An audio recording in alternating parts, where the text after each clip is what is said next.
These skills are not automatic.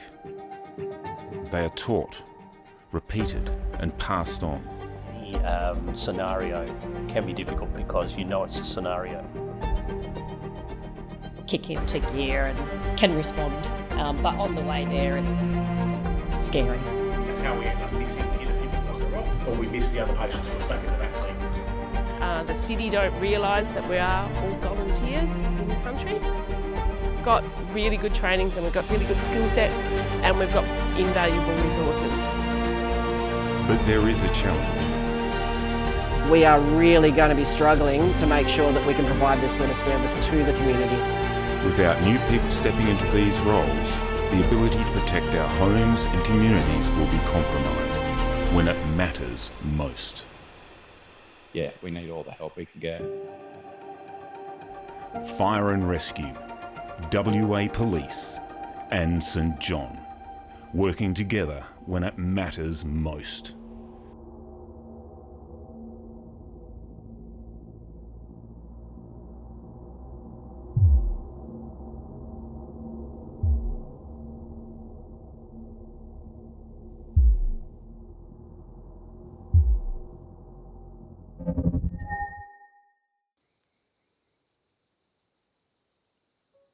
This film includes a staged car crash to show young people and the wider community what happens when a serious crash occurs and how each service responds when every decision counts.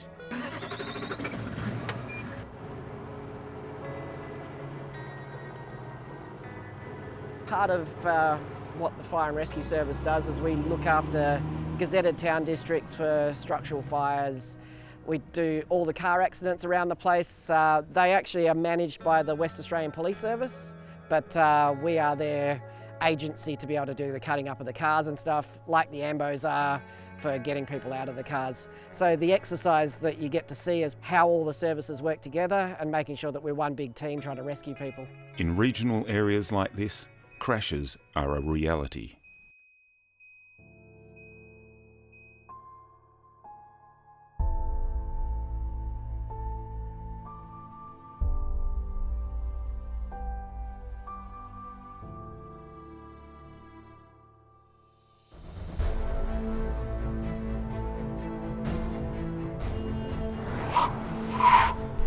The call comes in, there is no room for confusion.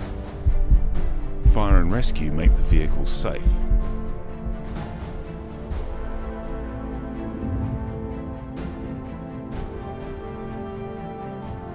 Police secure the scene and control the road. St John focuses on patient care.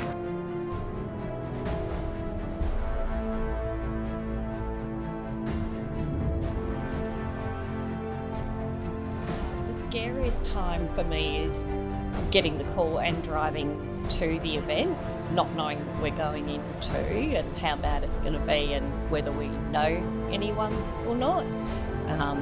Once we sort of get there, for me, like kick into gear and can respond. But on the way there, it's scary.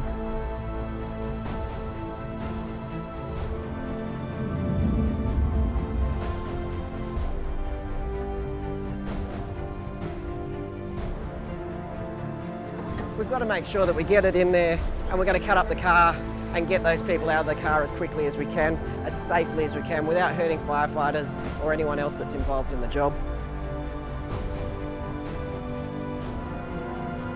Each role is clear. Each movement is deliberate. Yeah, and it helps you know exactly the systems that you're supposed to follow and how to get the supports you need. Hands-on learning is the best way, I feel.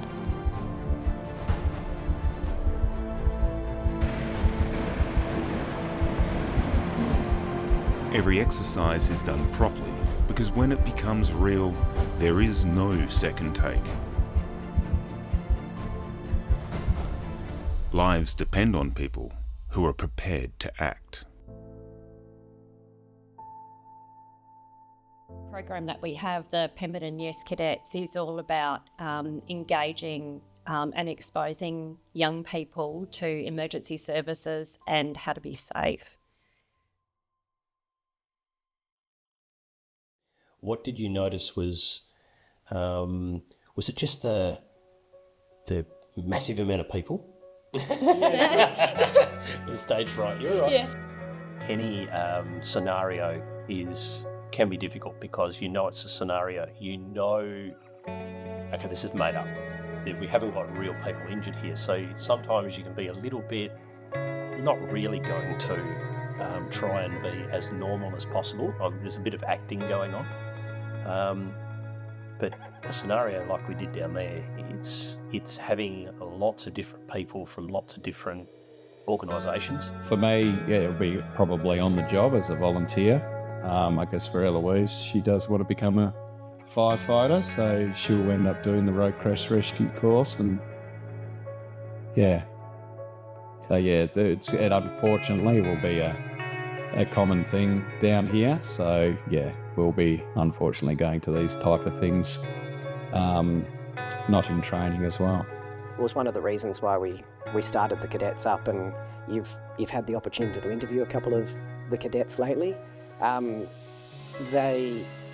hoping, one of my legacies that we can really have in Pemberton, that if we can get some young people that are useful people, they might not join emergency services, but we can get them through the front door. If we can get them used to seeing what sort of organisation the Fireys are, the Ambos are, then hopefully we'll get a couple of them to actually join up as members, and we've got that next generation of workforce coming on for us, because we are so reliant on volunteers here.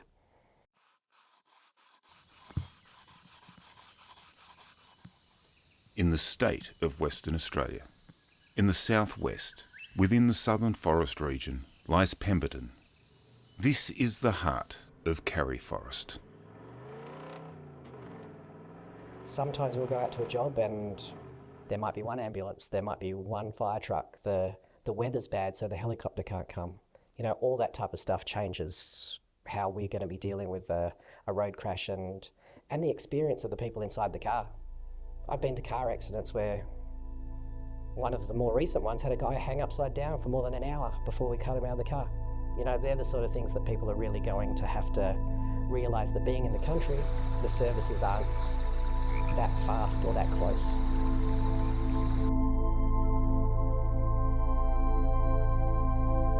Emergencies happen far from hospitals, far from backup, and time becomes everything. Help is not minutes away. In many cases, the next town is 30 minutes away, sometimes more.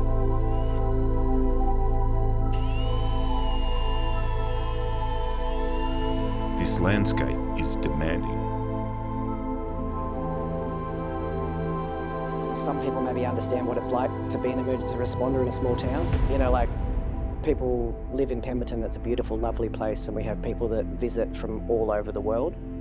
When I have a busy tourist season, I start thinking there's more cars on the road. I think that we're more likely to have a crash. The crew needs to be a little bit more high on alert when we have this beautiful time that everyone wants to come and have a look at the place as well. So we really do get given the beauty that comes with it, but we also have the extra risk that comes with that as well from the volunteer perspective.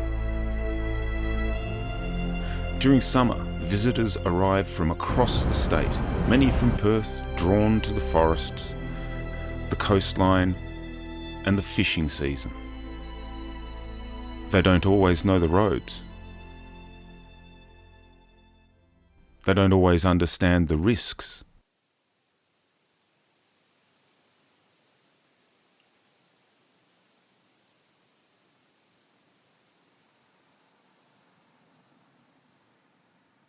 Our other real risk that we've got around the place is that you might have noticed today, the crews that are responding, we had some really good numbers.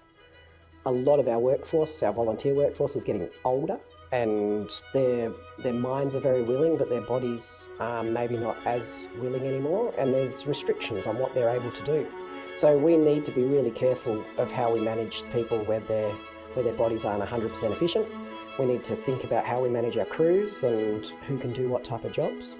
Sometimes that means that The fitter younger people are actually being asked to then do more and more because they're the only ones that can do it.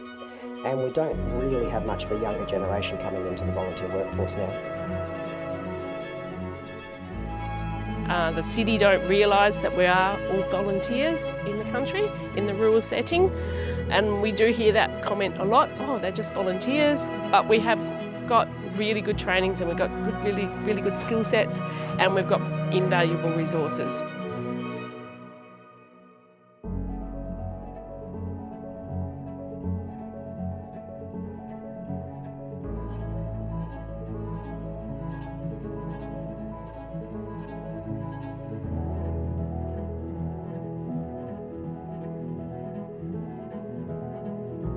Volunteers in our small communities, we are really going to be struggling to make sure that we can provide this sort of service to the community. And it's all volunteers. I don't really think the community really understands how reliant we are on volunteers throughout the whole state. And that is where the next generation matters. Without people willing to learn, to train and to step forward, regional communities become exposed. It's something that we are really concerned about, and we need to have more younger people getting involved in the fire and rescue service, getting involved with the volunteer ambulance service and the SES.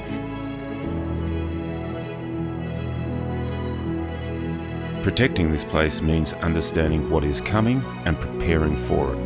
It means training properly, learning the right skills and being ready when conditions turn. Help us down here because things are getting a lot drier and we're getting big fires every year at the moment, so we need all the help we can get. Biggest thing at the moment is that we need volunteers. It's no good having these trucks if we don't have people that can sit in them and spray water at fires and cut people out of cars. We need to have this extra assistance from the populations throughout all the community.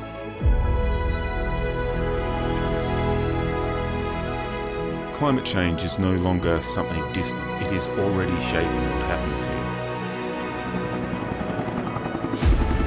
here. Fire seasons are longer, summers are hotter, conditions are drier.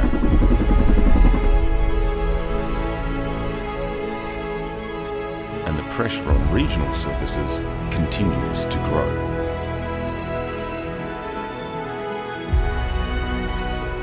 And now, more than ever, it depends on the next generation stepping forward.